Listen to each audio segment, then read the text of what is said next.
Olá, boa noite. Sejam bem-vindos ao Grande Debate comigo, Juliana Lopes, hoje com a jornalista e ex-senadora Ana Amélia Lemos e o comentarista José Eduardo Cardoso. Primeiro tema desta sexta para debate, integrantes do PT atribuem a queda do presidente Lula em pesquisas recentes ao fator Lulinha. É uma apuração de Pedro Venceslau.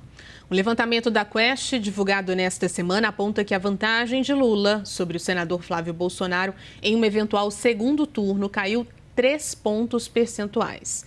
Dentro do PT, a visão é que a queda, apesar de pequena, já é um reflexo das investigações que envolvem Fábio Luiz Lula da Silva, filho do presidente.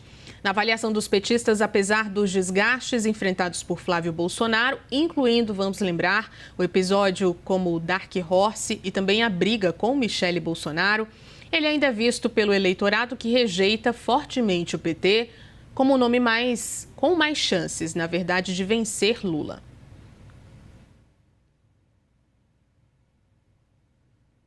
Vamos ao debate, bem-vindos, boa noite. Cardoso, Lulinha ou Dark Horse? Qual caso pode pesar mais nessa eleição? Bom, Juliana, há duas análises que podem ser feitas. Eu posso analisar a dimensão fática de cada um, dizer, acho esse mais grave, acho esse outro menos grave, etc. E há uma dimensão eleitoral, que ela é sempre momentânea, ela é sempre do dia. As pesquisas refletem o estado de espírito no momento em que elas são feitas. Ora, é evidente que se eu tenho uma denúncia em relação àquilo que envolve um candidato num dado momento, ele tende a cair. E eu observo que a queda de Lula, ela está praticamente próxima da margem técnica de erro, ou seja, pode não ser, é uma queda muito pequena, mas pode ser uma expressão, sim, de ter uma denúncia naqueles dias em relação ao seu filho. Flávio já teve uma queda maior e aí uma recuperação posterior. Isso vai oscilar e vai depender dos fatos que vão acontecer aqui para frente. Nós não temos bola de cristal para analisar. Agora, se eu analisar do ponto de vista frio e racional os fatos que estão postos na mesa, uma coisa, em primeiro lugar, é uma acusação contra o candidato, outra coisa é contra membros da família do candidato. Já há uma diferença qualitativa, né? Um filho pode fazer algo sem a ciência de um pai. Um candidato não pode fazer algo sem a ciência de si próprio, né? O Flávio Bolsonaro pediu dinheiro para o Vorcaro, pegou o dinheiro, não prestou contas desse dinheiro, disse que ia prestar em 30 dias e não prestou. Esse dinheiro sumiu, o gato comeu e ninguém sabe para onde foi. Então, vou comparar isto com uma situação de Lulinha, que tem vários inquéritos, em que o próprio pai diz, vai apurar e eu não vou interferir. Vamos ver. São fatos incomensuravelmente incomparáveis do ponto de vista da racionalidade, no modo de entender. Muito mais grave a situação do candidato do que do filho do candidato, que tem o início de uma investigação em que ele nega, ao contrário de Bolsonaro, que não pôde negar, porque a voz dele diz que ele pedia dinheiro para Vorcaro. Então, situações incomparáveis do ponto de vista da gravidade do que está posto. Agora, a opinião pública ela é avaliada em cada momento, passo a passo. No dia em que um time o goleiro toma um frango, a torcida acha ele o pior goleiro do mundo. Se na semana seguinte ele faz 4 defesas, ele virou o melhor goleiro do mundo. Eu faço uma pesquisa, numa semana é um resultado, na outra é outro, porque a paixão ela envolve essa situação. Então, eu tenho que separar na análise eleitoral os momentos em que elas são feitas e saber que o voto ele é produto da razão e da emoção, e não só da razão. Se for razão pura e simples, é incomparável a situação do Lulinha com a de Flávio Bolsonaro. Mas a emoção depende do momento especificamente em que se está. Ana Amélia Lemos, bem-vinda, boa noite. Concorda ou não com Cardoso? Qual caso pesa mais ou pode pesar mais nessa eleição, Lulinha ou Dark Horse?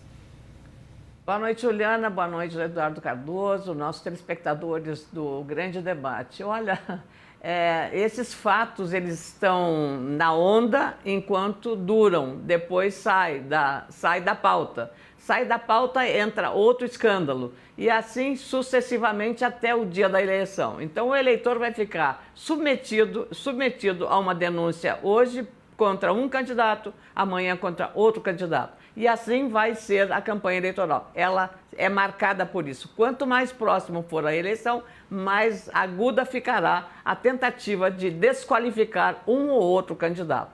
Claro que Flávio, nessa pesquisa, citada agora, mencionada por vocês, ele já tinha neutralizado uma parte da questão do Dark Horse, do empréstimo para fazer o filme.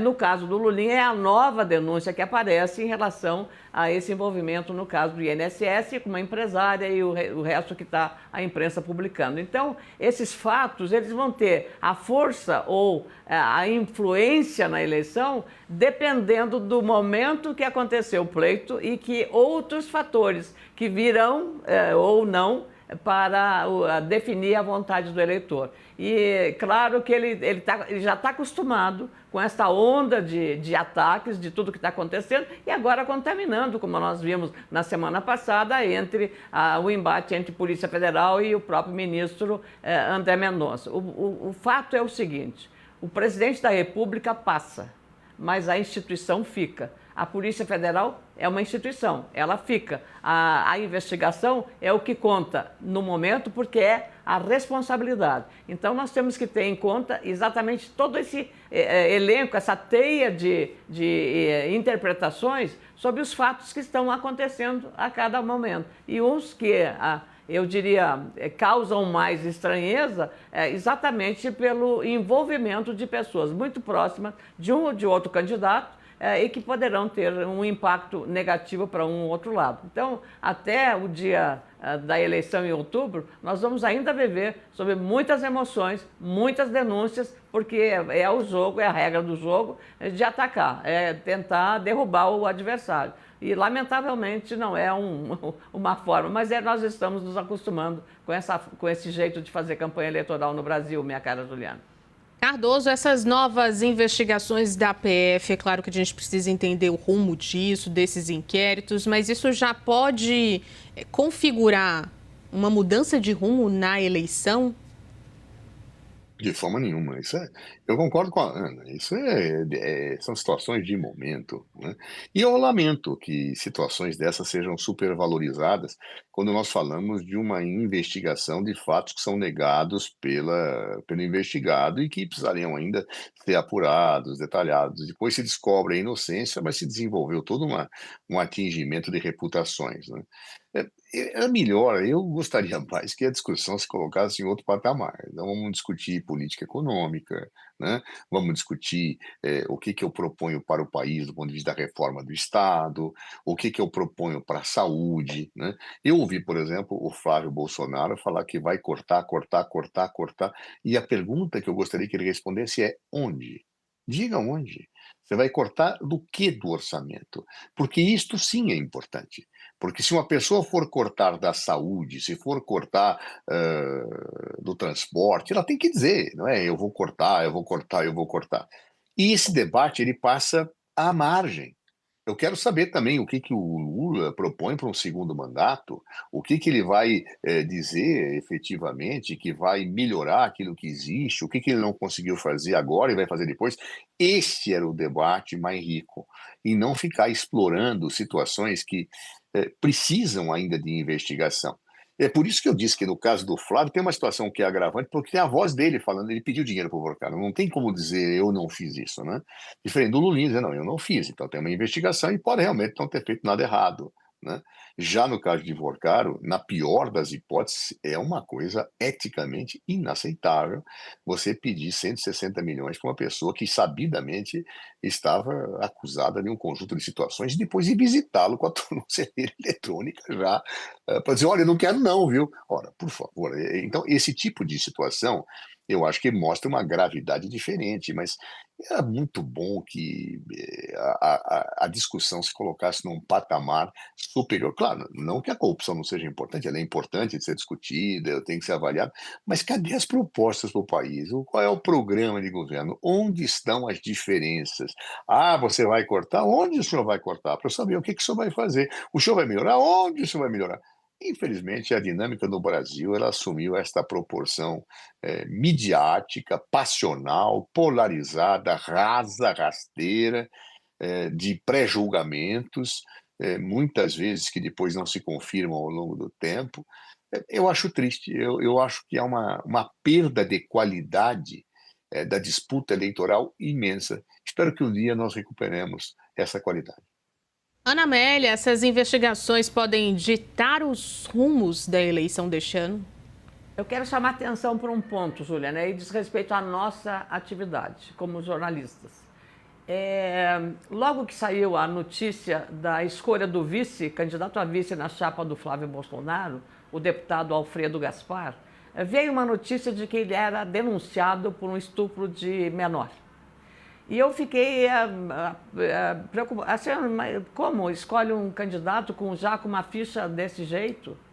Nada disso, era um parente dele, com o mesmo nome, que tinha sido acusado. Não tinha nada a ver com o candidato, o deputado Alfredo Gaspar, que é do Ministério Público, tem uma carreira ilibada e um parlamentar que trabalhou muito exatamente na questão da CPI do INSS. Então, a imprensa precisa ter uma cautela redobrada nessa hora para não tomar lado e nem partido numa cobertura que vá enxovalhar a imagem de uma pessoa séria. Você pode não concordar porque é da esquerda ou da direita, mas uma pessoa séria que não tem culpa de um crime hediondo como o que foi atribuído ao candidato. Então, eu creio que esse episódio da forma como a imprensa tratou o caso Alfredo Gaspar, é preciso ter cautela. Assim como nós estamos pedindo que a Polícia Federal haja dentro da imparcialidade, da legalidade, daquilo que o preceito fundamental, e também o ministro André Mendonça, também a imprensa como instituição precisa ter um rigor. Também para não avançar, isso vale para o Flávio Bolsonaro e vale para o Lula. Não estou fazendo que só a direita precisa ser bem tratada, não. A verdade tem que prevalecer e não vai ser uma especulação ou uma inverdade que vai contaminar também o processo e vai ter a consequência de um prejuízo eleitoral de maneira caluniosa, porque aí seria calúnia em relação a um fato que não acontece. Então, eu penso que, do ponto de vista institucional, a imprensa brasileira hoje, até por conta do excesso de relevância que tem hoje as redes sociais, que podem derrubar também o próprio conceito da imprensa, que hoje está pelos meios, pela televisão, pelo rádio, pelo jornal, fazendo o seu papel. Então, ela tem que ter um cuidado redobrado, minha cara Juliana, nesse aspecto. E aí eu falo como jornalista que trabalho há muitos anos nessa área, mas eu fico preocupada também com a nossa instituição, com a nossa profissão. Ela precisa cada vez mais aprimorar os dados, até para não concorrer nas coisas erradas como as redes sociais. Elas não têm esse compromisso, nós temos. Cardoso, qual é o impacto de ter uma eleição pautada por suspeitas de corrupção e também outras investigações?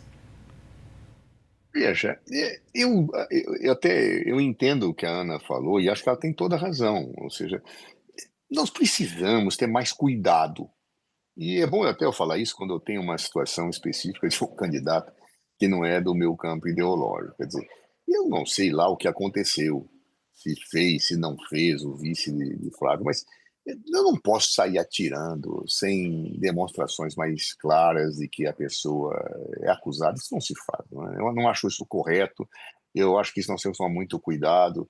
Às vezes, na política, nós mesmos temos o ímpeto de fazer isso, mas a imprensa precisa dar uma filtradinha nesse tipo de ímpeto, porque são reputações em jogo, né? Diante deste quadro, eu diria a você que é impossível você resolver certas equações culturais de um dia para a noite. Parece que impregnou a cultura brasileira esse tipo de disputa, né? Do mais justo, do mais honesto, do mais santo, né? Não que efetivamente isso não seja correto, eu tenho que discutir realmente o currículo de cada candidato, mas isto não pode ser o único tema, não se pode ser monotemático numa eleição em que o futuro do país está colocado. Eu tenho que olhar realmente se o candidato é sério, se não é sério, se praticou atos ilícitos, se não praticou, mas além disso, eu tenho que discutir as propostas, os rumos que ele pretende dar ao país, notadamente quando eu tenho fatos que estão sob investigação e são negados pelo investigado, né? Porque eu tenho que dar o direito à palavra do investigado e eu tenho que fazer o contraditório e a ampla defesa. há certos fatos que são de evidência já posta, então aí eu posso até especular um pouco mais. Mas isso não elide efetivamente a necessidade de eu ter de saber qual é o seu programa. Eu me lembro que Jair Bolsonaro foi eleito com a bandeira da moralidade, né, demonizando o seu adversário. E quando perguntado sobre o que ele queria fazer pela política econômica, ele disse: "Eu não entendo nada de economia, quem vai decidir é o ministro da Fazenda". Ora, francamente, eu também, se eu fosse candidato a presidente, eu não entenderia nada de medicina, porque sou advogado, não sou médico. Mas as linhas políticas do que deve ser feito, eu, como candidato a presidente, tenho que traçar. Claro. Então, a pessoa sai vitoriosa de um processo desse tipo. É pobre.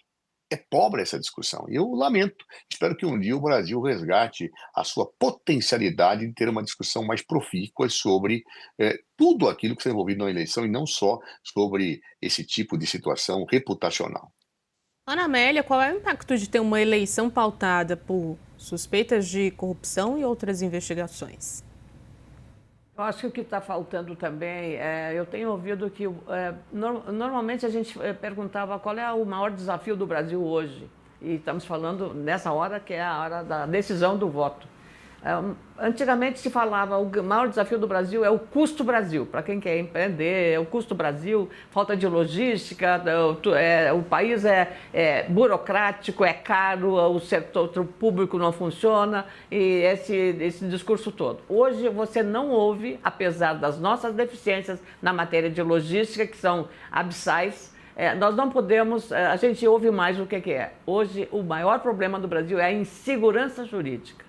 Insegurança jurídica. Quando um Tribunal Superior do Trabalho aplica uma multa de R$300 mil numa determinada empresa porque ela não tem um número de mulheres no comando da empresa. É uma empresa privada, ela que decide, os seus sócios é que decidem.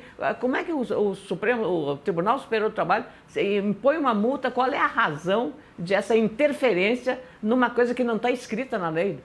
Então, essas coisas e outras tantas decisões que a gente não consegue entender, especialmente aquelas chamadas monocráticas, que são complicadas aí para o entendimento do cidadão comum que não entende de leis, não entende da situação que vive. Então, a insegurança jurídica hoje me parece que está sendo o maior drama da sociedade, do próprio cidadão que se vê aí, às vezes, tolhido por uma decisão da justiça que ele não entende por que aconteceu a decisão, mas, sobretudo, impactando sobre o setor produtivo brasileiro, seja na área ambiental, seja na área de comércio, em todas as áreas, na própria gestão de uma empresa como essa multa que foi aplicada de R$300 mil, simplesmente porque a empresa não... E, aliás, a CEO, a diretora-geral, era uma mulher. Seria o caso de dizer, mas o TST tem 27 ministros, tem só 7 mulheres. Teria que ter mais, na visão dos próprios magistrados. Então, precisamos ter um pouco mais de racionalidade nesse processo e não transformar essa crise institucional que nós estamos vivendo num problema maior para o amanhã do próximo governante do Brasil.